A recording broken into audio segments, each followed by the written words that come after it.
J'aime beaucoup.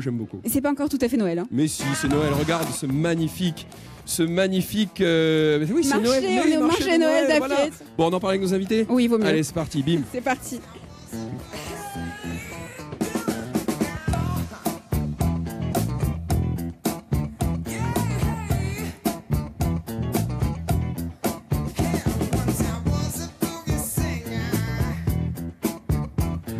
Bonjour à vous, si vous nous rejoignez pour cette deuxième partie de Vianove en direct du marché de Noël d'Apiette au sommaire, Caroline.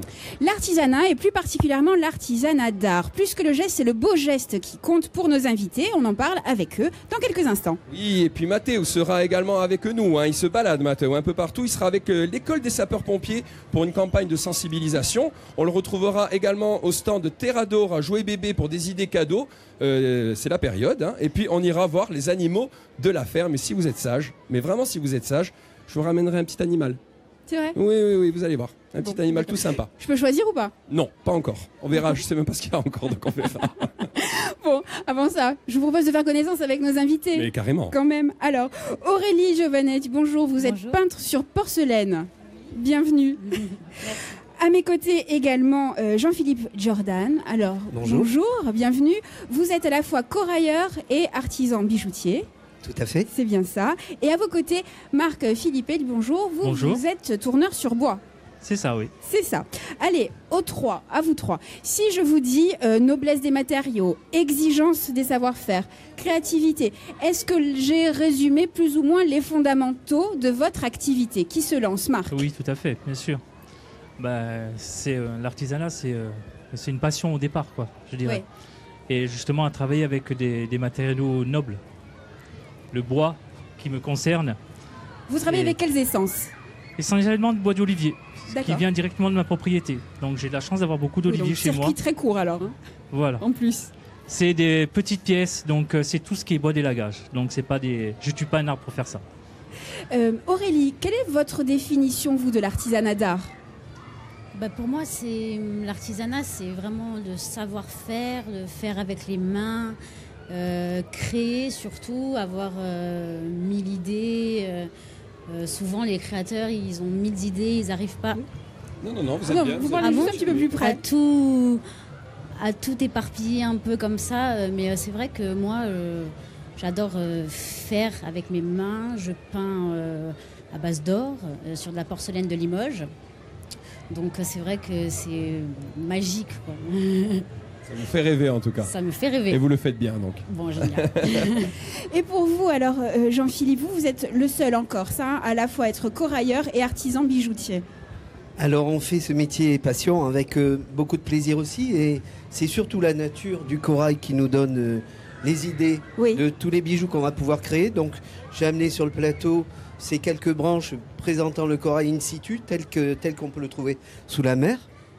Donc notre pêche sélective, celle que j'exerce depuis plus de 30 ans à Bonifacio, se passe entre 60 et 120 mètres de profondeur. Oui. Donc c'est très profond.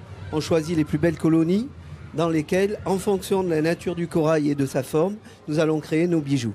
Qu'est-ce qui a été le déclic pour vous, Jean-Philippe ? Il y a une tradition du corail en Corse avant la raréfaction de la ressource. Mais qu'est-ce qui a fait à un moment que vous vous êtes dit ma vie, ma passion, ce sera le corail ? Alors je suis tombé dedans quand j'étais petit, puisque mon père était scaphandrier, en particulier à Monaco, ensuite à Marseille, où je suis né. Et puis je suis arrivé un jour pour faire des travaux sous-marins moi-même à Ajaccio. J'ai eu un très beau coup de foudre de cet endroit, c'était absolument merveilleux. Et l'été 1981, je suis descendu dans les Bouches de Bonifacio et j'ai commencé à faire mes plongées profondes là-bas. Et c'était tout simplement merveilleux de pouvoir faire un métier passion. Et me lancer véritablement dans un métier qui était à la fois aventureux, certes dangereux, mais qui me donnait beaucoup de satisfaction quant à ce que je pouvais découvrir sous la mer. Les fonds marins corses regorgent de corail ? Alors il y a beaucoup de corail. Fort heureusement, le corail rouge n'est pas en voie de disparition, mais ce qui est essentiel, c'est de faire de la pêche sélective. C'est ce que les corailleurs s'efforcent de faire, c'est toujours choisir les plus belles colonies et laisser reproduire, parce que c'est un petit animal qui se reconstruit très très bien, mais encore faut-il lui laisser la possibilité et le temps de le faire. Donc la pêche sélective est essentielle dans notre métier. Marc, pour vous, le déclic, il se passe quand ? C'est une passion. Si vous voulez, je suis électricien, toujours électricien en activité. Et voilà, je suis autodidacte. Ça m'est venu comme ça, du jour au lendemain, il y a 5 ans. Et voilà, comme disait mon collègue, c'est la passion, c'est le rêve, la créativité. Et vous avez commencé par des stylos avant les petits objets de décoration, c'est ça? J'ai commencé par faire une grosse pièce avec un tour à bois. Oui. Et ça m'a pas plu du tout. D'accord. Voilà. Donc moi, ce que j'aime, c'est tout ce qui est précision, donc tout petit. Et vous voyez, on peut faire des petits trucs comme ça, petit bonhomme de neige, donc des trucs originaux. Il faut combien de temps à peu près pour réaliser un petit objet comme ça? On imagine que ça prend beaucoup de temps, non? C'est pas la forme sur le stylo qui prend beaucoup de temps, c'est le travail en amont, puisque le bois de ma propriété, c'est la coupe du bois sur l'arbre, le séchage, 1 centimètre de bois, c'est 1 an de séchage. Et voilà, c'est pas je dirais la mise en forme, c'est tout ce qui est en amont. Donc toute la préparation. Voilà, tout accumulé, c'est du temps. Alors, quand on parle de minutie, Aurélie, on pense bien sûr à vous et à votre activité. Alors, comment vous est venue cette passion pour la peinture sur porcelaine et pour ce matériau si fragile?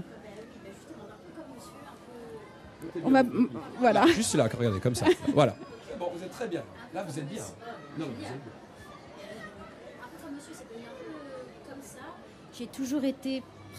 J'ai toujours été passionnée de porcelaine.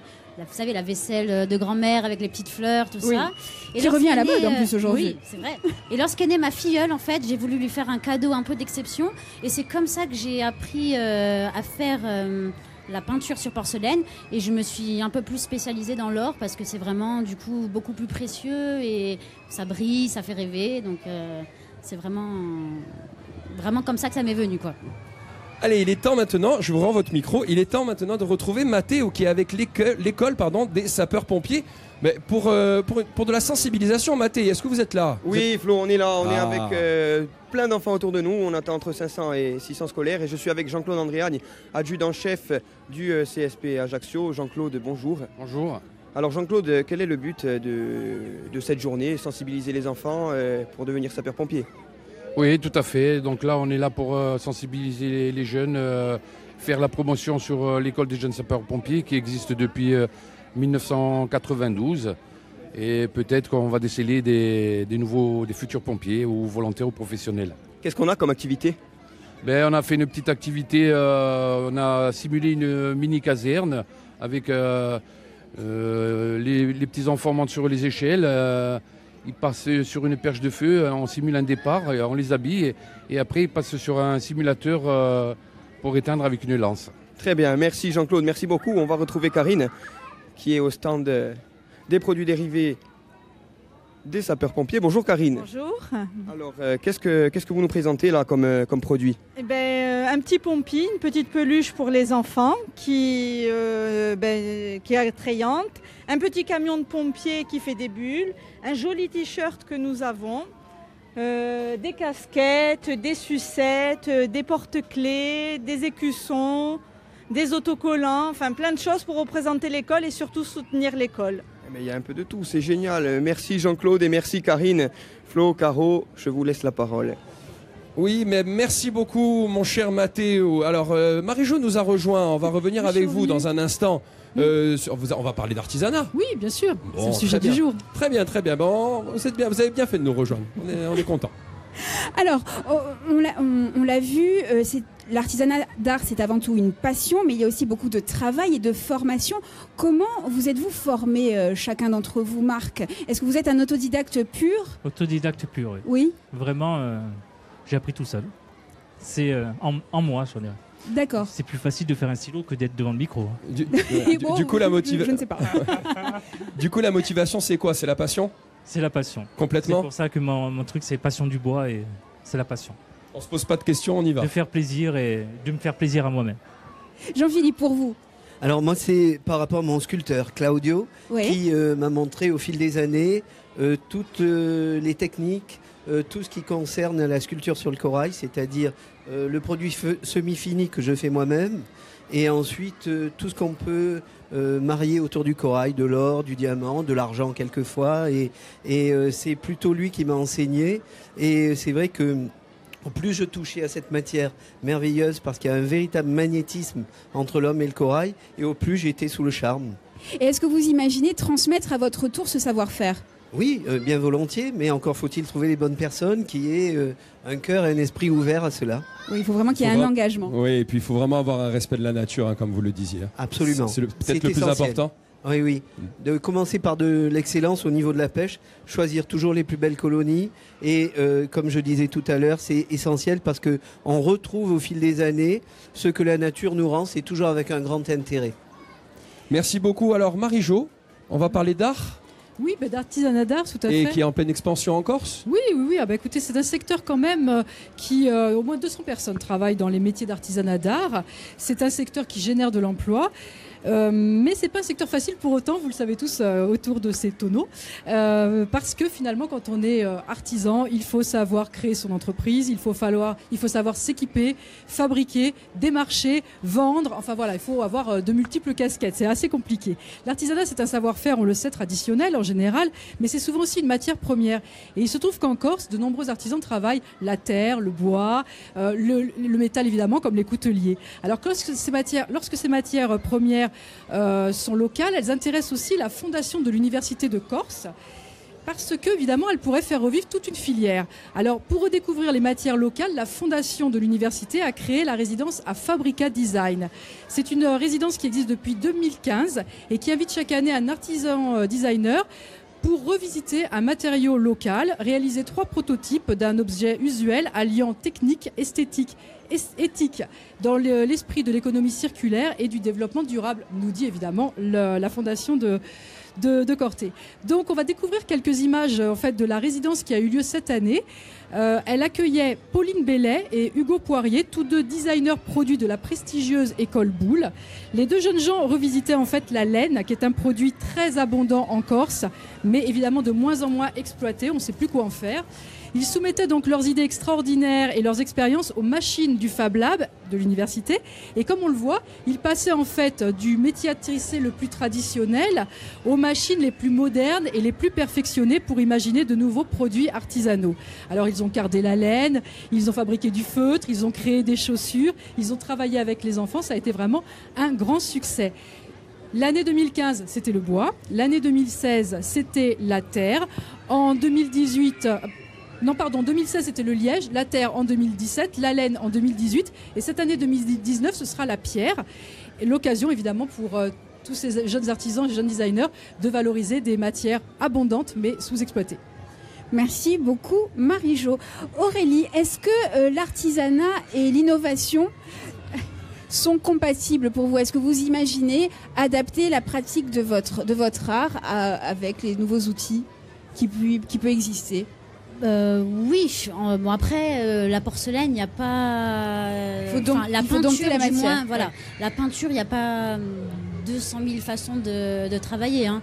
C'est des petites spatules, de la peinture pigment. Donc, ça reste quand même assez... pas facile, parce qu'il faut savoir le faire. Mais après, ça passe dans un four, ça cuit. Donc, je pense que ça restera comme ça. Je vois pas comment ça pourrait changer. Mais bon... On va faire ça par des machines quand même. Ça existe, hein. Ah, c'est vrai? Ça existe. Et c'est dommage. Oui, c'est dommage. C'est dommage, mais bon.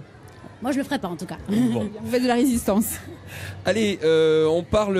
En attendant l'artisanat 2.0, Mathéo nous aide à compléter notre liste de cadeaux pour Noël. Donc, on va le retrouver là. Mathéo. Oui, Florian, je suis avec Yann. Et on est devant un magnifique magasin de jouets. Je suis avec Yann. Bonjour, Yann. Bonjour. Alors, présentez-nous un peu votre stand. Alors effectivement, on a un stand de jeux et de jouets, mais aussi de décoration. Donc en fait, si vous voulez, tout ce que vous avez sur ce stand est fait en bois de reforestation, c'est-à-dire que la fabrication au départ, la première chose, ça a été de planter une forêt, il y a 60 ans. Puis on a laissé les arbres pousser une dizaine d'années pour pouvoir ensuite fabriquer les jouets. Et à chaque fois que des jouets sont fabriqués, que des arbres sont déterrés, on replante. Tout simplement pour ne pas toucher aux forêts déjà existantes. On laisse les forêts aux animaux. Ah, c'est une très bonne initiative. Et puis, c'est des jouets qui vont de 3 ans jusqu'à un certain âge. Exactement, des petits-enfants jusqu'aux grands-enfants que nous sommes. Donc, du 3 ans jusqu'à du jeu pour adultes, du jeu très stratégique. Ensuite, on a du jeu en fait principalement éducatif pour les enfants. Donc on va aller sur du jeu à un Pulse par exemple où on va apprendre l'alphabet, on va avoir une pêche à la ligne, on va avoir de quoi apprendre à compter aussi, les mathématiques, le calcul mental, mais tout ça en jouant tout le temps. On a notre ancien jeu des petits chevaux par exemple, revu et corrigé avec les animaux de la ferme. Voilà, un jeu absolument superbe. Et puis, par exemple, je pourrais revenir sur les jeux après, mais je peux vous montrer aussi la décoration. On a tout simplement cet article. Donc, c'est un carrousel en bois à bougies. En fait, si vous voulez, le principe, c'est qu'on va placer 4 bougies à cet endroit. Les bougies, on va les allumer, ça va créer de la chaleur. La chaleur va créer un vent, et ce vent va faire tourner le carrousel. Génial. Voilà. Yann, votre atelier, il est superbe. Voilà. Merci beaucoup, Florian. Caro, à vous. Merci à vous. Merci Mathéo. Aurélie, vous en parliez juste avant de donner la parole à Mathéo sur l'innovation, l'artisanat et aussi le mode de production. Est-ce que être militant, c'est aujourd'hui aussi lapsus révélateur, être artisan, est-ce aussi être militant d'un certain mode et de production et de consommation? Jean-Philippe. Oui, avant tout, effectivement, de la préservation. Ça fait partie aussi de, je pense, nos 3 passions. Tant pour le bois que la céramique et la porcelaine plutôt et le corail. C'est vrai qu'on a ce besoin aussi de comprendre à travers toutes ces matières ce qu'on peut faire d'essentiel. Marc, pour vous? C'est pareil, hein, c'est préserver toute matière première, quoi. Et l'écologie, quoi. Oui. La matière première, moi, dans mon cas, je l'ai directement sur mon terrain, donc j'ai de la chance, mais c'est un trésor, je dirais. Je le conserve, il faut préserver ça, quoi. Je coupe pas n'importe comment. Bien sûr. Et est-ce que ça entre dans un cadre peut-être plus large de résistance de la ruralité ou des savoir-faire ou de la Corse de l'intérieur pour votre cas, Marc? Je sais pas. Par exemple, ce type d'événement, ça sert aussi à faire connaître des artisans qui ne sont pas forcément situés dans les 2 grands pôles urbains. Oui, bien sûr. C'est un marché de Noël qui est magnifique. Je remercie déjà toute l'équipe. Et non, mais c'est de se faire connaître. Moi, je sais que je fais toutes les foires artisanales de Corse et je me fais un peu connaître un peu de partout. Et c'est un plaisir de faire plaisir de partout, que ce soit en Balagne, dans le Nord. Ou dans toutes les micro-régions en tout cas. Voilà. Mais moi aussi. Je vais aller partir. Moi, je m'en vais. Voilà, je m'en vais. Non. Oui, je vais aller faire un tour. Je vais aller rejoindre Mathé. On va aller voir les animaux. Ah. Oui. Je vais peut-être vous en ramener un d'ailleurs. D'accord. Voilà, je vous laisse seul un petit peu avec nos invités. En bonne compagnie. Mais en très bonne compagnie. Allez, vous inquiétez pas, on n'est pas loin. À tout de suite. Très bien. Alors, le temps que les garçons nous fassent un petit coucou depuis la mini-ferme, est-ce que justement ces foires, ces événements suscitent des collaborations entre artisans? Est-ce que vous y pensez, ça? Comment on pourrait croiser les savoir-faire, Jean-Philippe? Oui, par exemple, nous avons longuement échangé sur une foire au sujet de la fabrication de stylos en corail. Marié avec le bois, avec l'olivier, effectivement. Donc il y a beaucoup de choses qui peuvent se faire à travers les artisans et ces foires-là, ces marchés sont importants au niveau relationnel pour partager véritablement nos savoir-faire. Et Aurélie, ça vous donne aussi l'occasion de rencontrer d'autres artisans spécialisés dans les peintures, les choses plus délicates, plus fines, spécialement pour Noël? Alors, j'ai pas eu la chance de rencontrer encore d'artisans avec qui je pourrais travailler pour ma porcelaine. Mais c'est vrai que j'avais eu l'idée, par exemple, pour l'année prochaine, de rajouter des petites branches de corail d'un artisan de chez nous pour pouvoir ajouter un petit gris-gris sur un petit sujet de Noël ou une petite boule. Ça peut être sympa. C'est vraiment bien de pouvoir essayer de tous se rassembler pour faire un même produit et de faire travailler un peu tous les artisans de chez nous, quoi. D'accord. Allez, il est temps de retrouver Florian et Mathéo à la mini-ferme. Salut les garçons. Alors, oui, nous sommes avec Mathéo et Nicole. Hein. Le soleil est là. Tant mieux. Vous avez annoncé de mauvais temps. Tant mieux. On est d'accord. On en profite. Alors là, on a les animaux de la ferme. Alors présentez-nous un petit peu cette ferme, Nicole. Je suis située sur la commune de Tavac, et où j'ai par passion commencé par quelques petites poules d'ornement et puis j'ai fini par accumuler un tas d'animaux et petit à petit, voilà, je fais beaucoup d'expositions, un petit peu de vente, mais surtout beaucoup d'expositions. Voilà. On va se balader un peu. Mais bien sûr, allez, on y va. Je vous présente mes animaux. Je vais vous présenter mes animaux. Est-ce qu'ils ont des noms, vos animaux? Certains, oui. Ah, j'adore les noms d'animaux. Obligatoirement. Bon, déjà, on va nous présenter Florian. Florian, est-ce qu'il est pas? Il n'y a pas d'un qui s'appelle Florian. On va le baptiser. Non, personne ne s'appelle Florian. C'est dommage. On peut essayer. Hein. On prend un lapin, par exemple. C'est mignon, les lapins. Attendez, je vous fais penser à un lapin. Moi, j'aurais plus d'une brebis, mais bon. C'est bien, un lapin. Vous préférez les chèvres? Non, je suis bien en lapin, ça me va. Bon, c'est bon. Sinon, un petit bout, comme on l'appelle Florian, il n'y a pas de souci. Là, vous avez les poules pondeuses. Donc, c'est classique, hein, de toutes les couleurs. Avec là-bas des petites poules naines. Ça, c'est des poules naines là-bas? Oui. Est-ce qu'on les voit, les poules naines? Elles ont 4 mois. Et elles vont grandir encore à peine un petit peu. Bon, voilà. Elles pondent pas encore, on est d'accord? Non, elles pondent à partir de 6-7 mois. Alors là, on a des rousses, des noires, des grises, des blanches. Voilà, des blanches. On a un coq qui est plutôt C'est un coq Brahma. Magnifique. C'est un coq Brahma. Ça fait partie des plus grandes races au monde. Moi, je le cherche pas, celui-là, le coq. Ah, il est splendide. Alors attendez, vous allez voir. On va aller le voir. Bougez pas. Venez. Vous allez nous suivre parce qu'il vaut le coup quand même. Hein. Comment il s'appelle? Il a un prénom? Non, il n'a pas de prénom. Lui. Bon, salut, ça sans prénom. Comment tu vas, petit coq? C'est Nemo, on pourra dire. Ah, il est magnifique. Comment ça se fait qu'il a des pattes aussi larges? C'est la race qui est comme ça. Hein. Très, très, très bel animal. Ouais, très, très beau. Moi, j'adore. Bon, on continue. Hein? Allez, on y va. On va où, Flo? On suit Nicole. Nicole, Allez, c'est la patronne. On suit Nicole. Toujours suivre Nicole. Ah, ça, c'est génial. Qu'est-ce qu'on a là, Nicole? Là, vous avez des oies, vous avez des cygnes noirs et vous avez un couple de pans. Et après, vous avez des coqs connus. Alors là, en blanc, ce sont des oies. Hein. Là, oui, les trois là, ce sont des oies. Alors. Là-bas, vous avez des pans. Oui. Et là, les cygnes noirs. D'accord. Alors, il paraît que les oies, c'est pas très sympa. C'est vrai? Moi, elles sont nées chez moi et elles attaquent personne. Ah voilà, parce que vous les avez bien élevées. Oui, je les ai bien élevées. Je suis très maternelle. D'accord. Et les cygnes là-bas, donc les cygnes noirs? Ce sont des cygnes noirs de 5 ans. Et ils ont un bec rouge? Ils ont le bec rouge, des plumes ondulées, des ailes blanches. Et eux sont matures à partir de 4 ans, donc, parce que ce sont des races qui vivent très vieilles.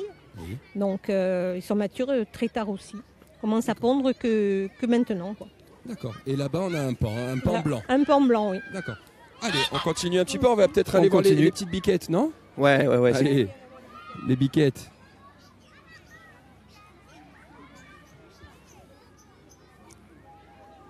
Alors là, vous avez Jeannette, vous voyez. Salut les biquettes. Jeannette, c'est la brebis. Attends, voilà, vous voyez, elle a un prénom. Après, là-bas, vous avez Soquette, la maman, avec son bébé qui est là. Et un autre petit mâle à côté, mais c'est un bébé aussi. Tout ça est très paisible. Comment elle s'appelle déjà, celle qui est en bas? Jeannette. Ah, venez, on va essayer d'aller faire un petit coucou à Jeannette. Allez, Jeannette. Alors, bon, je ne sais pas si on va la voir très bien, Jeannette, parce qu'elle se repose là. C'est l'heure de la sieste. C'est la sieste, elle va pas me mordre quand même. Non, quand même. Alors, Jeannette, comment ça va? Ah voilà, vous voyez, elle est pas contente. Pas trop, pas contente. Ça va, je rigolais, c'est bon, ça va, tu peux rester. Hein, on est sur Via Steel quand même. C'est pas rien. Flo, ça c'est pas magnifique. Ça c'est fantastique. Alors lui, comment il s'appelle? Celui-là n'a pas de prénom parce qu'il est destiné à la vente. C'est une petite femelle de 4 mois. Merci beaucoup. On va vous laisser. Nous, on va rejoindre Caroline en plateau. Allez. Je vais pas lui ramener un animal, mais on passera vous voir avec tout à l'heure. Et comme ça, on pourra caresser les petites biquettes. Ça sera très sympa. Merci beaucoup, Nicole. Merci, Nicole. Je vous remercie. À tout à l'heure. À tout à l'heure. Allez, venez. On retourne. Oui, revenez vite, les garçons. Alors, Aurélie, est-ce que vous imaginez vivre de votre passion à terme? Ah bah ça serait le rêve, hein. Oui. Ça serait vraiment le rêve. Ouais, j'aimerais beaucoup avoir une petite boutique, présenter mes créations. Là, j'envisage de faire un stage pour apprendre à tourner moi-même. Donc oui, après, j'aimerais beaucoup avoir dans le centre-ville ou même dans un petit village, pas forcément en ville, mais... En tout cas, une petite vitrine. Une petite vitrine, voilà. Est-ce qu'on peut les personnaliser? Oui, bien sûr. D'accord. Oui, on peut les personnaliser. ce qu'on veut. Alors vous en plus avec Viasté là-dessus. Oui. Voilà, je vous en ai fait une. On peut le montrer, mais c'est très gentil. Hop là. Et petit prénom, tout ça. Ah salut, ça va? On en était au prénom. On est de retour. Ouais, c'est bien. On a vu les animaux, on est de retour. Oui. Alors on finit rapidement. C'est là aussi, Caro. On lui a fait la surprise, deux grands mecs qui arrivent comme ça. On vous retrouve donc jusqu'à dimanche soir sur le marché d'Apiet et ensuite on vous retrouvera un petit peu partout dans les marchés de Noël qui égraineront comme ça ce mois de décembre. C'est bien cela? Tout à fait. Il y a plusieurs marchés où nous serons représentés, les uns et les autres, je suppose. Il y a Sainte-Lucie de Talanne, qui est très bien, un joli petit marché. Puis la foire de Bocognane, qui est assez fameuse.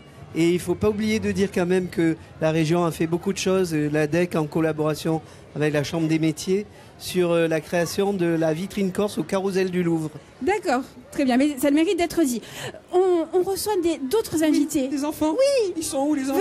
Venez, venez les amis, venez, allez-y. Mais oui, peut-être, oui. Je sais pas, regardez, hop, vous vous tournez tous. Allez-y, regardez, la caméra est là-bas. Vous venez de quelle école? Colline Trouve. À la Tatrouva. Et tu t'appelles comment? Attends, hop. On va passer de l'autre côté, oui, ça il vaut sera mieux. Allez. Alors, vos prénoms? Lola, Jessica, Pierre, Christina, Marc. Et c'est bien Ange. Et c'est bien le marché de Noël? Oui. Vous avez vu les animaux? Oui. Vous avez fait votre liste au Père Noël ou pas du tout? Moi, oui. Oui. Est-ce que vous avez été sage? Oui. Vous avez tous été sages? Oui. Oh, les menteurs. Bon, en tout cas, vous l'avez vu le Père Noël ou pas? Bon, il va arriver dans un instant, on nous l'a dit. Il va pas tarder normalement. On attend. Nous, on va se retrouver en troisième partie de Vianov. On va parler gastronomie. Vous aimez ça, les bonbons, les confiseries? Eh oui, tu m'étonnes. On va parler confiserie de haut de gamme, on va parler foie gras, marron. Enfin, il y aura plein de trucs à manger, on va se régaler, comme d'habitude. Allez, on se retrouve dans un instant sur Viasté.